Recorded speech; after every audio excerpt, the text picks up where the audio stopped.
Good morning, good afternoon, happy Monday, December 16th, 2024, halfway through the last month of 2024. It is time to build some specific skills related to AI today. We're here with Mike Todasco, writing books and publishing books in record speed. How you doing, Mike?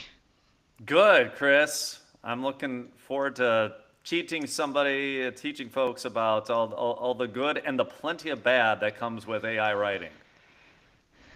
Excellent. We're excited to have you. At the very least, you'll be teaching us about this publishing part. We talk about our own books all the time, and you know, we hope that there's a takeaway today. I know there will be for those watching that half the time when we talk about AI tools, um, it's the difference between creative works or even professional works existing or not existing, right? A lot of times we try to redirect the conversation uh, away from replacement and more about just enablement. So I'm super excited to have you on today. And, you Uh, know, Look, and I concur. I mean, these are tools to help us be more effective, to help us, for those of us who don't have access to a co-writer or an editor or a proofreader or whatever it might be, this is a way to get to that, and it ain't good as a human. It could be a lot faster, but it's a lot cheaper. And again, not everyone has the luxury. I'm working on a book project where I actually do have the luxury of having an editor, and you know what? It's awesome. But I work on a lot of other things, like my blog posts. I don't have somebody edit that. I have AI help me with that. We can talk about all that stuff today. yeah, yeah. So we'll spend a little bit of time just talking about writing process in general, and Sure. then we'll get into some live demonstrations, which we definitely love doing that on here. But George, as we started talking about having Mike on, what was the first question about using AI for writing that kind of popped into your head? Yeah, well, the first one and the one that I now have are two totally different things, but I will go with the one that I had first, and that is how do we get it to write in a more human way? And when I say that, understanding that I'm literally asking it to write as Mike T or George B or Chris C, right? Like, how do we hone that into existence? So here's what I would say. Um, Claude, are you all familiar with Claude? That's probably so for me as a writer, that's probably my favorite tool that I use by far. Um, there is a new feature that they actually have in Claude where it will actually learn your writing style and be able to more closely mimic your own writing. And this is similar, like, I'm sure everybody's done the thing of like, give me a, you know, Shakespearean sonnet about Darth Vader when he has a cold or whatever, and it'll do something amazing like that. Or then you could say like, okay, now write it like Ernest Hemingway. Now write it like this. Like there is some level of mimicry that it can do. Um, I will say in playing with Claude, which is probably the best model for at least short form writing and capturing your voice, even then, it doesn't do it exactly. And here's why, and here's what's going on. I am no expert in Shakespeare. So if I ask for a Darth Vader catching a cold Shakespearean sonnet, I read this thing and you know what? I'm like, well, that seems pretty good because you know what? I don't have expertise in that area. And while it Hmm. might get like 70% of it, in my naive mind, it's getting 100%. I'm sure if you get somebody who works at the Globe up in London or whatever the hell his theater place was, who's studied this their whole life, they will look at that and say like, "What is this? This isn't right. This isn't close." And therefore, it's the same kind of thing. You've been writing as you your whole life. And so for it to actually get your tone and all that right, it's really damn hard for you. Like you could give it to a stranger, and be like, oh yeah, that sounds like you, maybe, or whatnot. But like to really get yourself right, it's not going to quite get there. Um, It can do corporate speak generally well, but like these are all generic, middle of the road type stuff. If you're really trying to refine it, it's just super hard, and it is absolutely not there yet in doing that. I think you make a something interesting. I think is like you've been writing as you for a long time.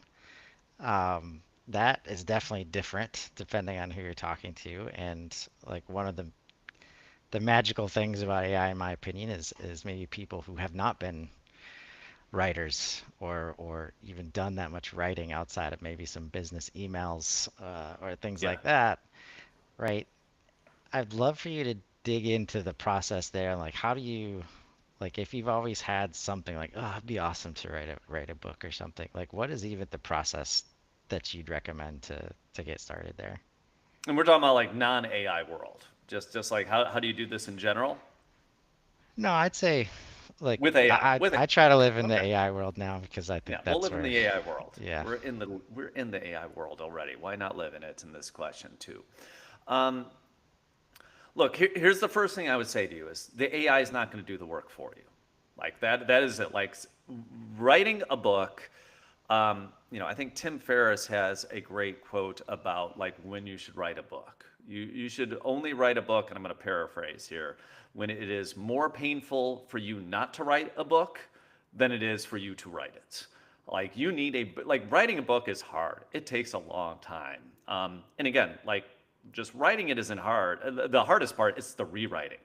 And to make anything, can I swear on this? Are we okay? Like, is LinkedIn like Yes. that? I don't know.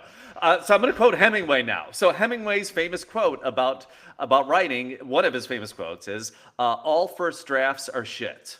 And this came from Hemingway. And like, there is a lot of truth in that. Like, whenever you write, go like find the first draft of Star Wars online.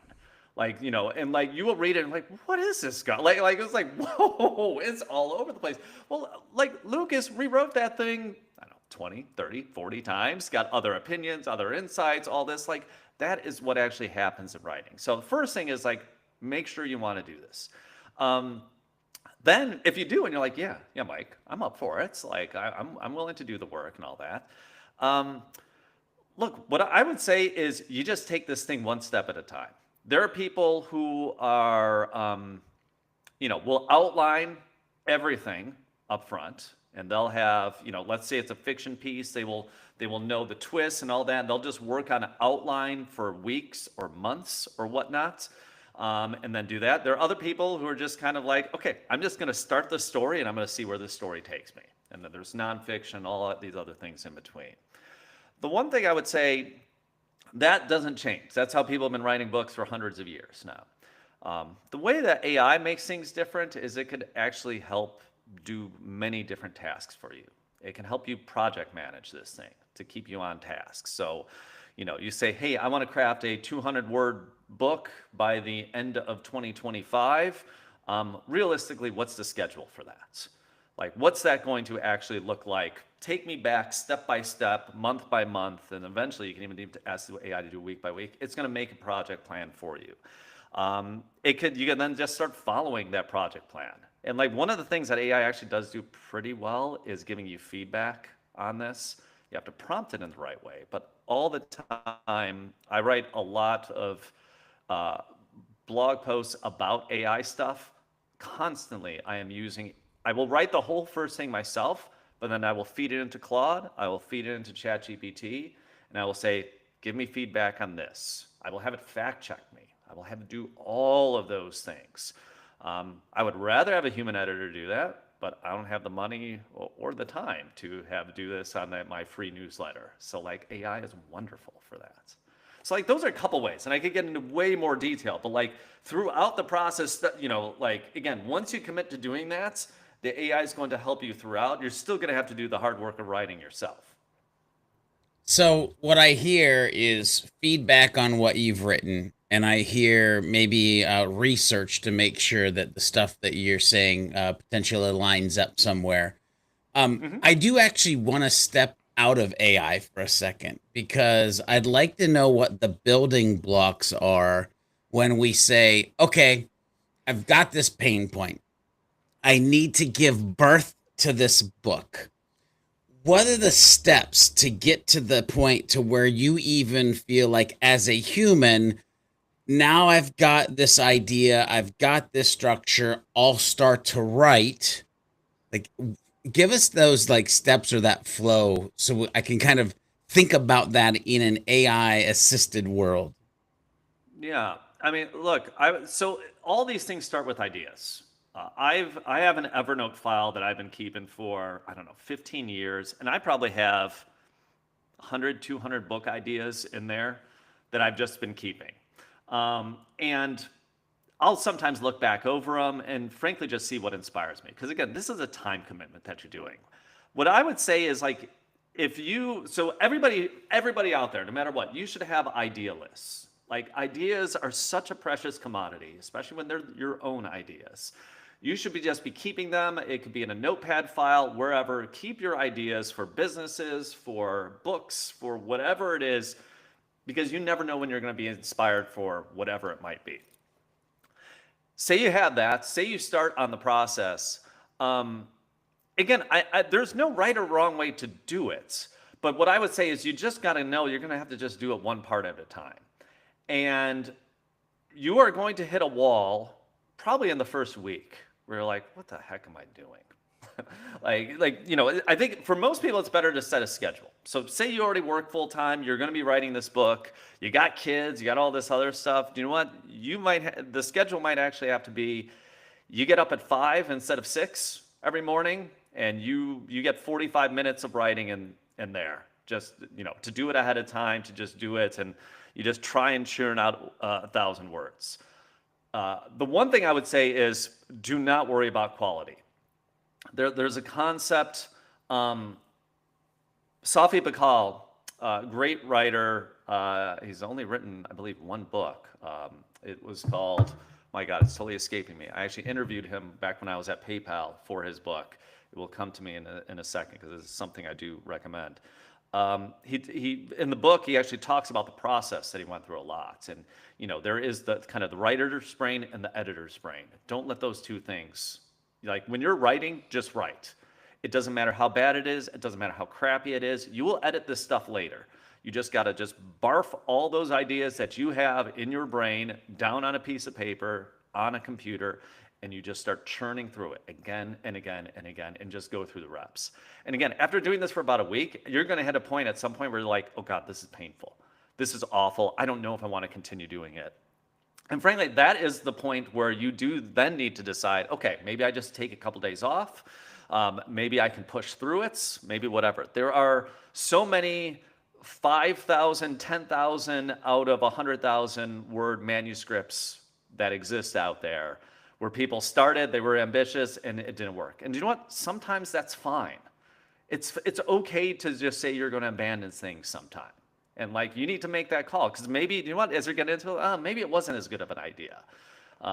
Writing forces you to think. That's why I do it. It forces you to get, no matter how much sense it makes in your brain, when you actually start to get it down on paper, you're like, oh, maybe this isn't as good. What I would say is just always with this stuff, never just abandon it right away, but just say, okay, I'm going to pause for a week. I'm going to come back in a week. I'm going to reread this. And then if I still have the passion I did before, then I'm going to jump right back into it.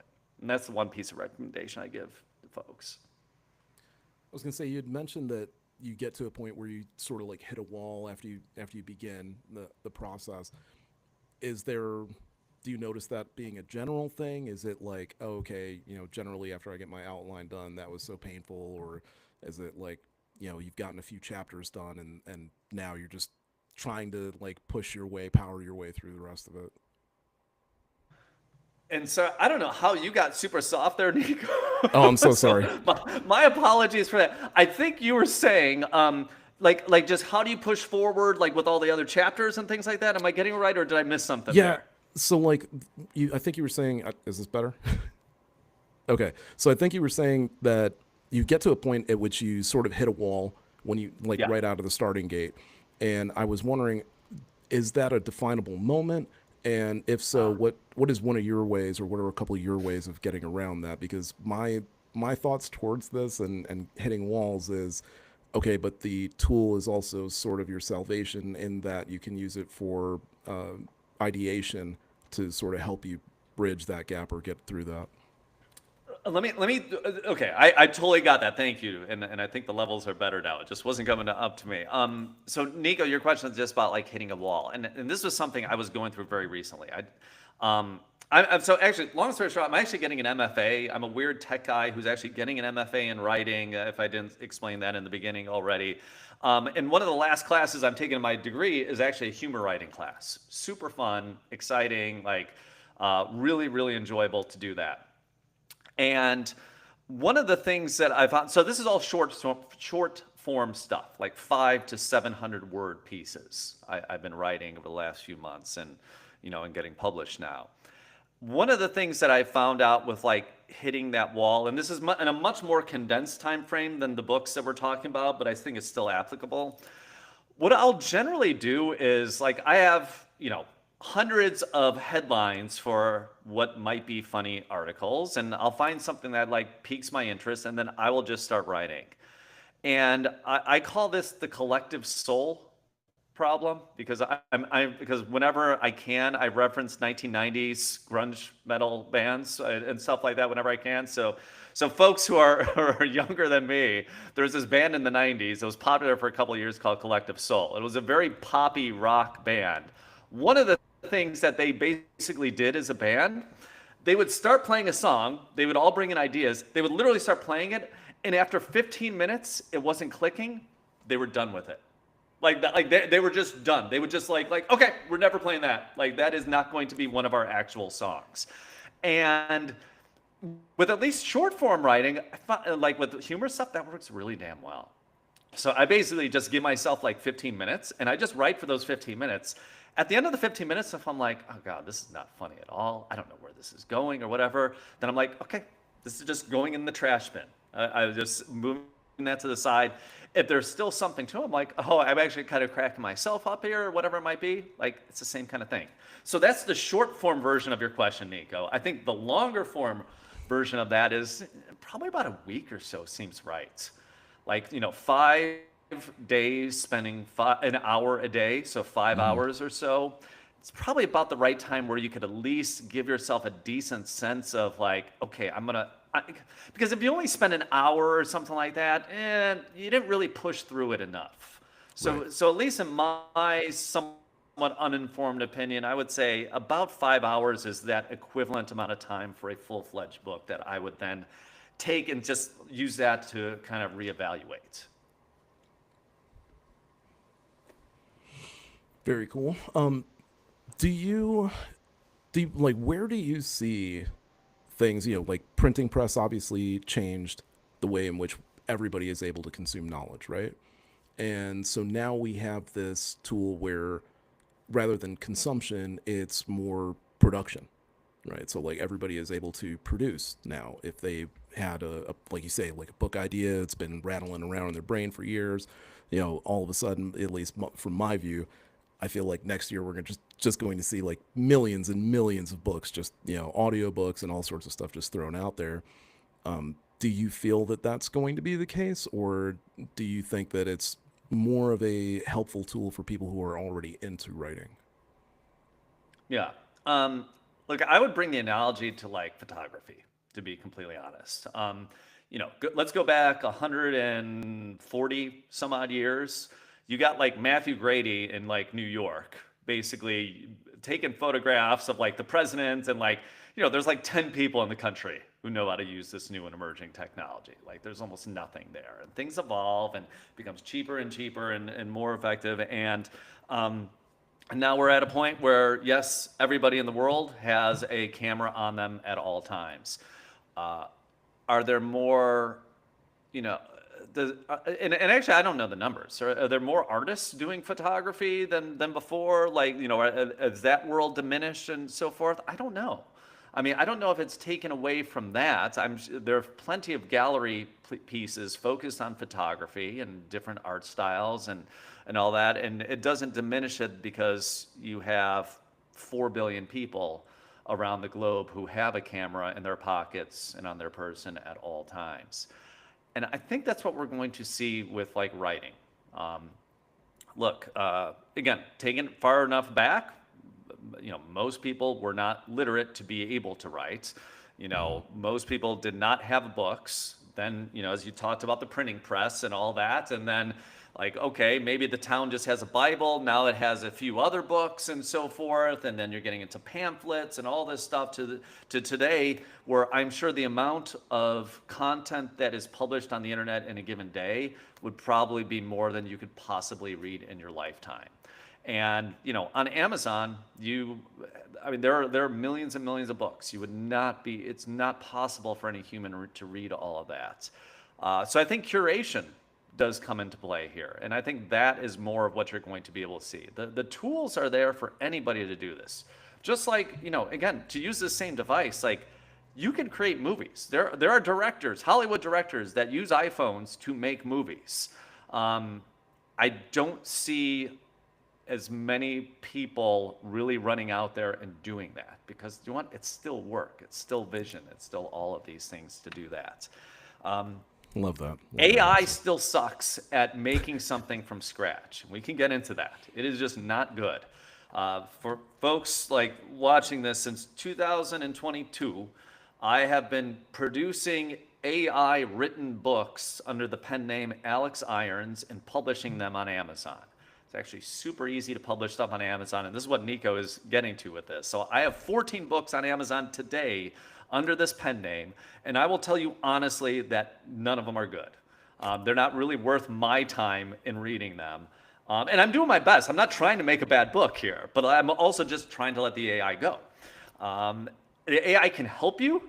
It doesn't go from 0 to 1 and create something of art that you're like, wow, this is worth 5 hours of my time or 10 hours of my time to sit down and actually read and spend time in this world that this machine created. We are not near that yet. Well, I'll let you bring in the screen share whenever Yeah, you feel is let's best. do. But I think it's interesting what you say there. If you've been doing it since 2022, without trying to control too much of the outcome and try to like, it would be super interesting, and maybe as you talk us through this, like, what have you seen, get better, like in Yeah, that time, right? absolutely, absolutely. And I will say, here, I'm gonna go ahead and start to share right now. Share a few different things with y'all. First, actually, I'll just show this. And actually, I do want to make really clear. So this up here, this is Alex Irons. Kind of looks like me, not quite look like me, but close enough and all that. It's an AI version of me. I'm very clear that this is AI work. And I'm very clear it sucks, and I take zero money from this. So actually, all the money I take goes to charity. So we're going to actually create a book here, and these are all different things.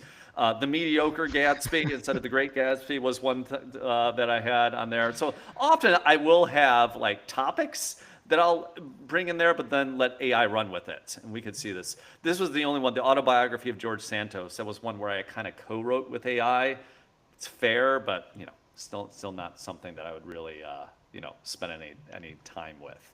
But that's that world. So what I'm going to do is I'm going to get into ChatGPT now, and we're going to share this with you all. So anybody who's spending the $20 a month for ChatGPT is going to be able to see this.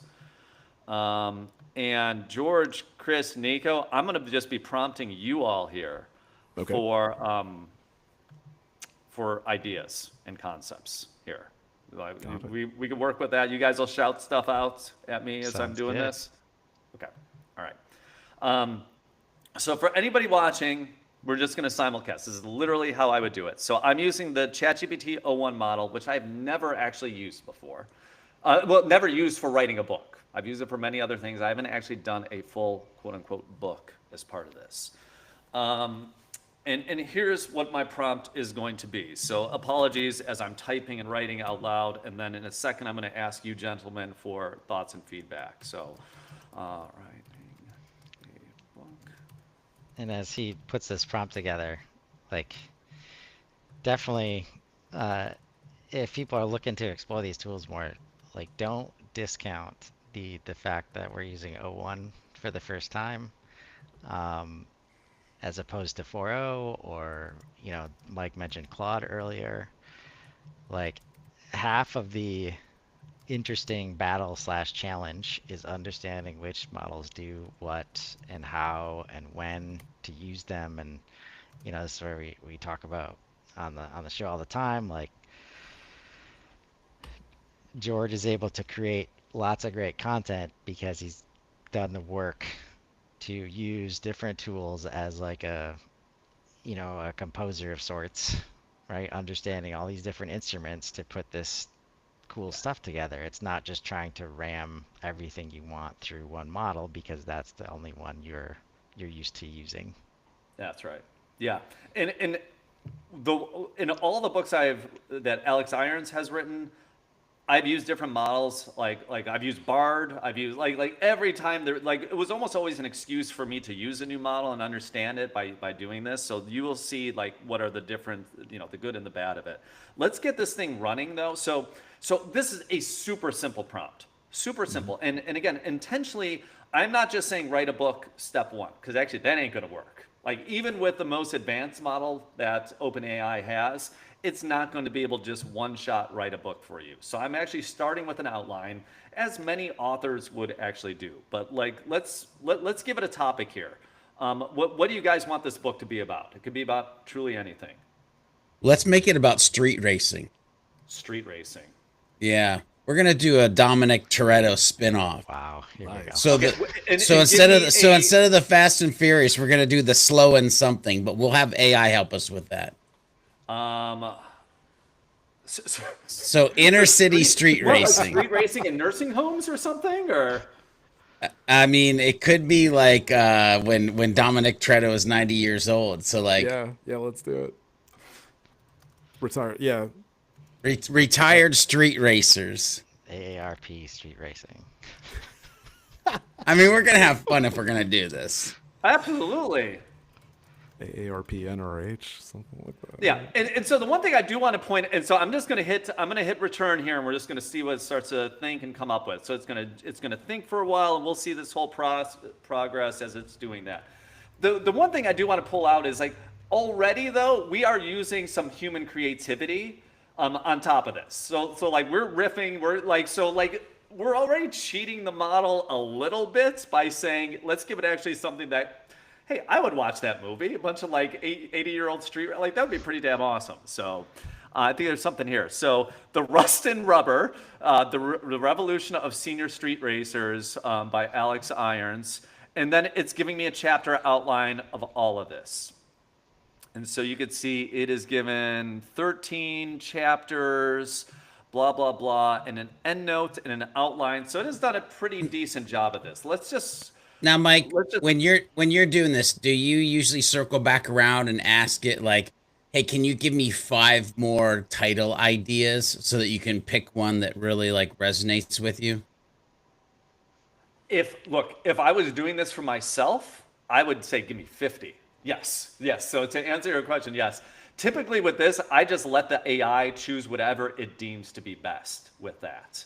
I do give it some help for this, but yeah, like if I were actually using this for my own book, absolutely.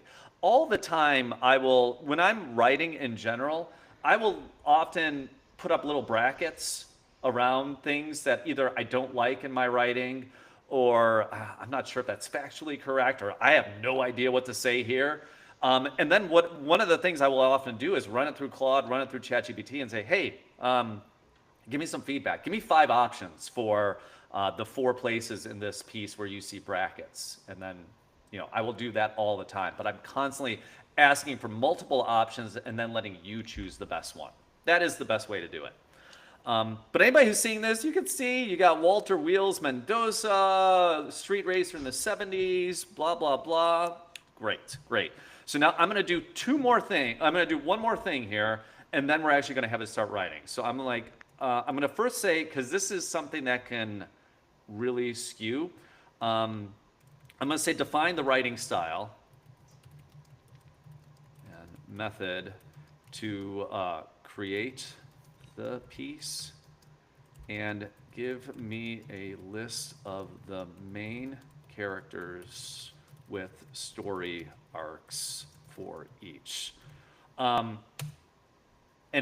real simple prompt there, but what this is doing, and again, this is all stuff a writer would typically do if they're writing a fiction piece. The writing style, maybe it's a little bit, they know their writing style potentially, but this is forcing the AI to kind of define that, and then actually giving some real character arcs, because otherwise it tends to just want to go from point A to point B and so forth. And Mike, for those of us in the room that have no idea, you just typed in writing style and method like it was like, boom, of course you would do this. Sorry, yes. What method? Like, what is method? And why is writing style and method? And how can we think of those as a rubrics that we might pick and choose for? If we can envision the outcome we want, this is a very foundational beginning piece that helps direct in that way. Explain writing style and method a little bit deeper, please. Yeah, and honestly, method wasn't a special word. I just kind of threw it out there to be honest. But like what we're trying to do is it doesn't know, should it write like the news page of the Associated Press? Is that the style that we're looking for? Is it looking for like Aaron Sorkin style writing, like West Wing and Social Network, that kind of stuff? Or what is it? And so it's basically just trying to define how we want the AI to actually write this out. So you didn't actually need to use the method, but writing style is what I'm actually trying to define here. And so you could see, so it's going to, and it said we're going to do close third person. It's going to primarily follow one character. It will have flashbacks. It's focusing on setting, all this other stuff. It just decided all this on its own. And again, in the method, in the process we're going through here, it's mostly pushing it off on the AI to do it itself. And then the character arcs is just so it has some logical way of doing that. So then what I'm going to then say is, given everything, if I can spell everything you have laid out already, start writing this book. And so I'm going to actually say specifically, take your time. Quality is greater than quantity. Focus on making it a memorable experience for the readers. Do the first act now and adjust the outline if necessary.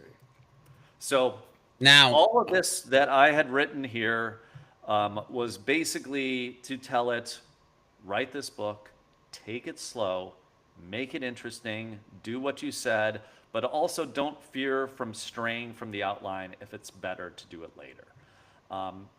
A better way to do this would be to actually say, okay, given what you just said, now redo the outline.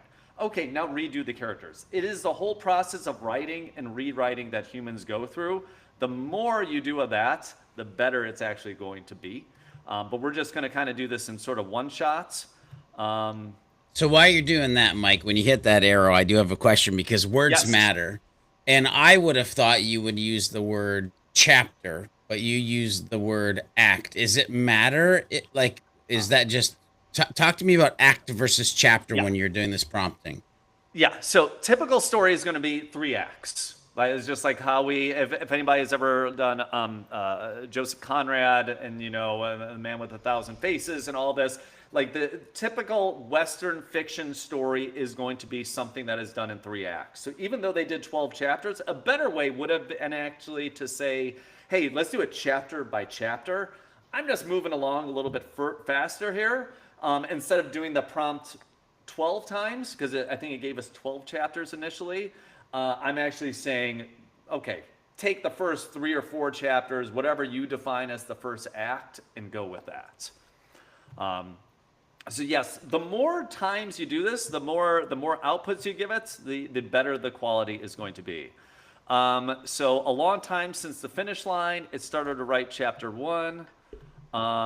It gets you into chapter 2 here, and I think, oh yeah, it's still writing, and it's into chapter 4 now. It's still going, and it's going. Um, So if you wouldn't have maybe done some of those foundational things like writing guidelines and voice and tone, what are we accustomed to seeing, or what are you accustomed when you say AI just wants to go from A to B? What do you see happening when you don't set some of those foundational aspects? AI is lazy. Like, that's the honest truth. AI is lazy, just like they learn from us. And so often what AI will do is it will just try to go to the path of least resistance. It won't always look back and say like, oh, let's plant a seed here in chapter 1 that we're going to revisit in chapter 11. These are the things that like, and in better pieces of written work we will often do, and we will often expect that as readers. The AI itself, though, it's just going to move next piece, one piece to the next, very matter of fact, and frankly, it's going to get less creative as it goes through. Like I have found, like it can add, like it could start off actually, oh, this seems like an interesting story, but by the third chapter, it's like, oh god, this is just like it is just like rubber stamping. It's just finding a formula and like the most boring average formula you could find. There's no surprise, no nuance. Checking the Um, box. So, now, Mike, have you found ways yeah, that you battle against that? yeah. So let's do one more prompt here. Is it done right? Is it done? Yes. So how many chapters did it do here? It went up to chapter 5. I'm kind of surprised by that. Good. But this is getting to your point, George. I want even more excitement, intrigue, and elderly humor.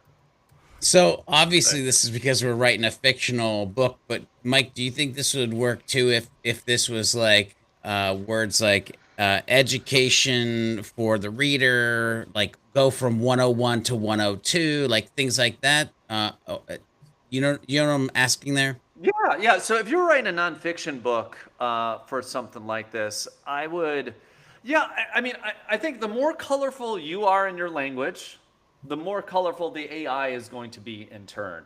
I think you are going to be able to see that there is, like, again, I do not like to use authors' actual names.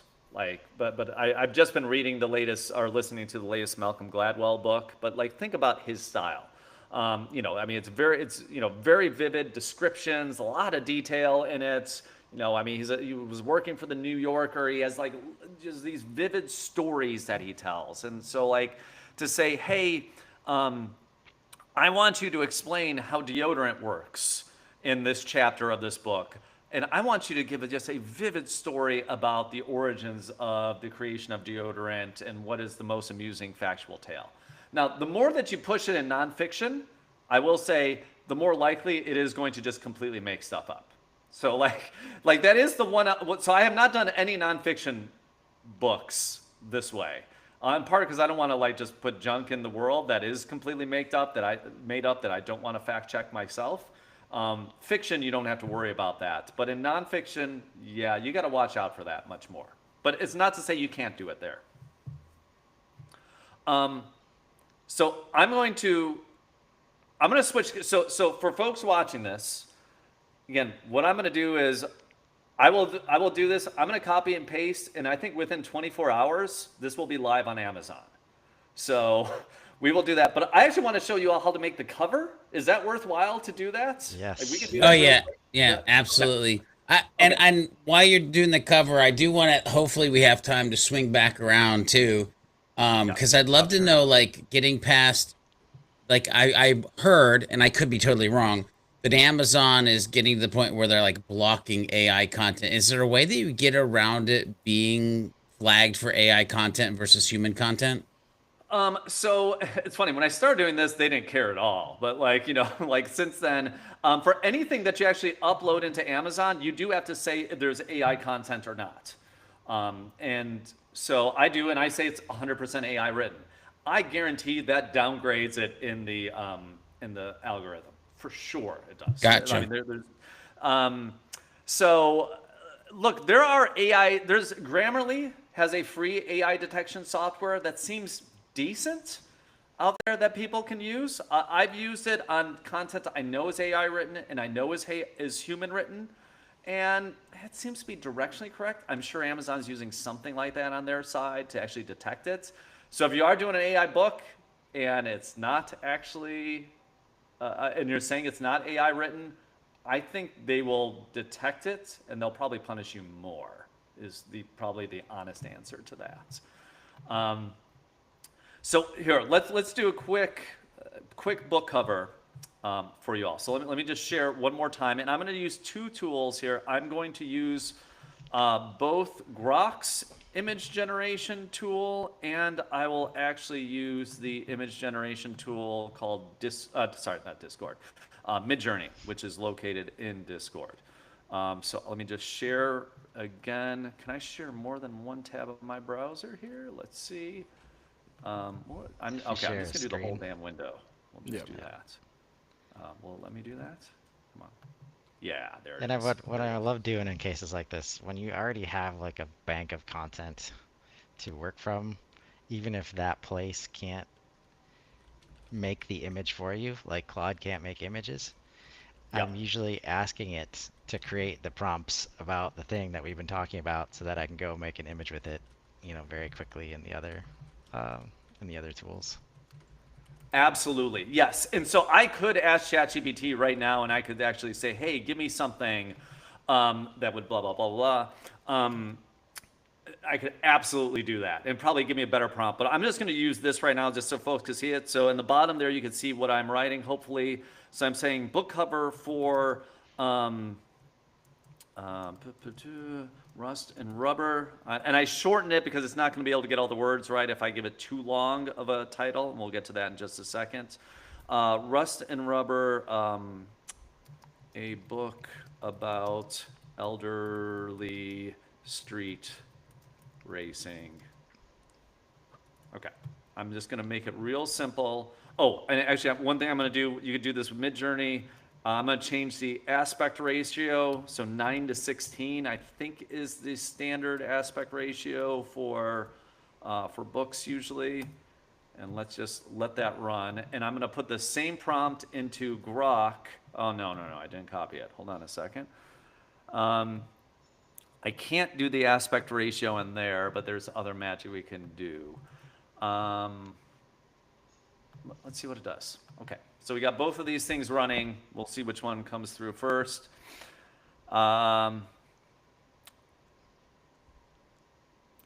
Okay, so let me blow this up. We can see this. No, wait, we lost it. Hold on, open in browser. Oh, why is it not doing it? Okay, I don't know why it's not doing it, but can folks see it's a little bit small? Apologies for that. But you can see the thumbnails here. So, I don't know, fair book covers. It did not actually put the title on it. So I'm just going to change this real quickly.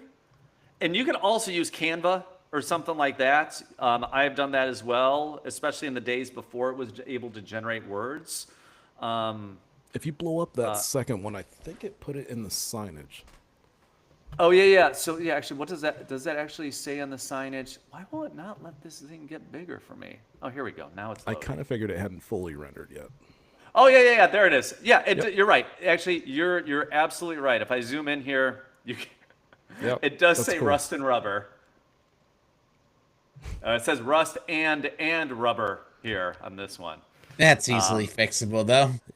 Yeah, you can. So so again, you could use Canva. You could use whatever tool. Cover for a book titled Rust and Rubber, featuring elderly racers. So I just added the word title in there. I'm not even going to worry about the aspect ratio. Let's see what Grok did. So Grok, I don't know, so it's giving people in old cars. This does not look anything like a book cover, I will say. Right. And you just got to play around with it. This guy looks pretty awesome. Maybe there is something you could work with for this one here. But again, this is what I would do. And again, if here we go. We at least got one. We at least got one. Looks more like an album cover to me than a book cover, but we'll go with it. It's gonna be a visual novel. Yeah. So yeah, upper left there.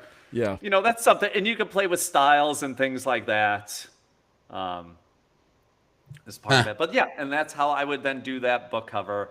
And look, that's it. You just kind of put these things together, put it in a file, and upload it into pretty much in no time. Can upload something like that into Amazon. Nice. So Better Rust than and Rubber will be live in like in 24 hours. And if anybody wants, again, I'm not going to. I take no money. I will try and make it. I think I can make it free for like the first week. So if anybody wants to download and read it, like I'm pretty sure I can make it just totally free for anybody. I think you just have to have an Amazon account.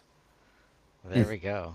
Book reports due next week. Yeah, book record. Yeah, I expect all of you to read it. Like, Nice. no, I know, but read through it. I mean, see what you all think. You saw the process here. This, again, it's not going to be. It ain't taking John Grisham's job anytime soon. But down the road, who knows? Who knows? Well, I know if I had a teacher drop that assignment on me at this moment, I'd definitely be using AI to create that book report. So all Yeah. good. Yeah, and look, the shorter the form, the better it is. I will say, like longer form stuff like this where it gets tough. Like in over 10,000 words, it starts to fall apart at certain pieces, and I'm sure everyone will start to see that if they actually just skim through it. But we'll make it free for all your listeners, so at least for a week here. I think I'm able to do that. Awesome. Well, we appreciate you showing us that. No, it was fun. It was fun. What's your one takeaway for those out there that have had a book rattling around forever in their heads? My one takeaway. Yeah. Just play with the tools, experiment. That's it. Just honestly, all this stuff, you hear people talk about it, you do whatever, just figure it out yourself. Like, you don't need to be an engineer to use these tools. You just need to have access to a computer. Some of them you don't even need $20 a month for. You just like literally can use the free version, figure it out. Just spend a couple hours, figure it out yourself. If you want to publish a book that no one's ever going to read, just to figure out, well, what's it like to publish a book, and just don't do it under your own name, and have fun, figure it out. So that's what I would say. Just experiment, really embrace that inner child. Well said. You don't need to be an engineer. You don't need to be a writer. You don't need Nope. to be anything special at all to start diving into these tools and start learning.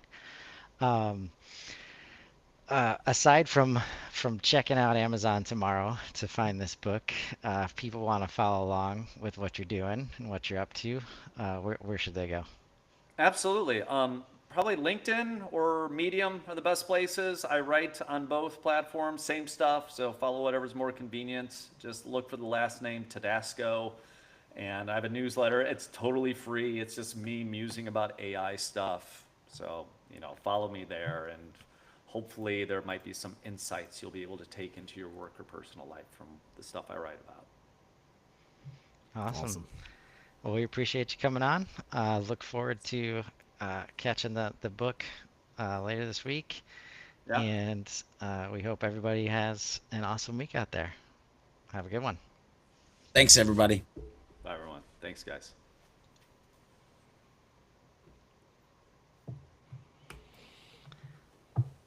Awesome. Very cool.